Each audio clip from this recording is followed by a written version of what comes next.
Hello, fellow online leftists. I want to share with you something really profound that happened to me while I was cleaning my room. Actually, I want to tell you that I'm probably going to start an art project. Oh no, I don't want to share it with you guys. I want to say that cleaning your room is actually pretty helpful because it puts your brain into rest mode. It's like while me and my roommate we were cleaning the kitchen, I was washing the plates and some really profound thoughts and ideas came to me, and I realized that we might need to de-optimize our lives a bit. I don't know, because of all this like insane optimization, we end up suffering. We end up suffering immensely. Yeah, I think therapy worked.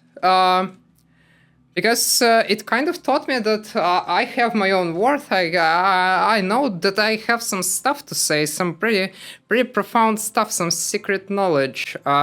Just bear with me.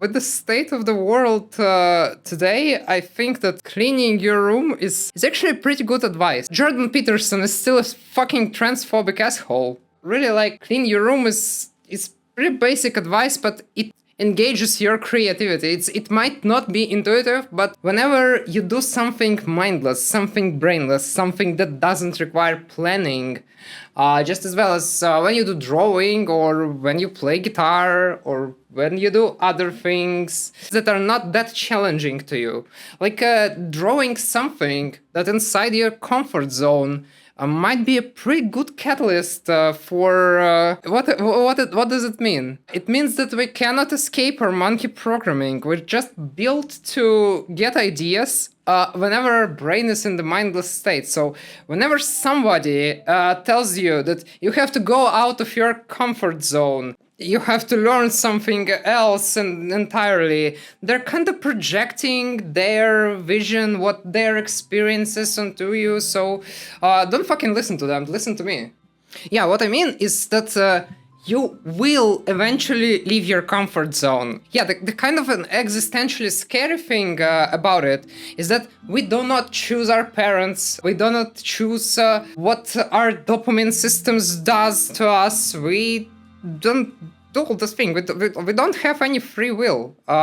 Fuck free will. Those neoliberals who invented free will and personal responsibility, they don't know how brain works. If capitalism optimizes our lives, we must optimize the revolution. Sometimes to optimize something, you really have to de-optimize it. When you're sitting in some room which looks like a crack den, it might really affect your brain, but there's a feedback link. Your room affects your brain affects your room. I'm still figuring out. I think we won't ever be able to escape our monkey programming, which means that a lot of us are actually destined to do some terrible things. I guess I'm a Sigma influencer now.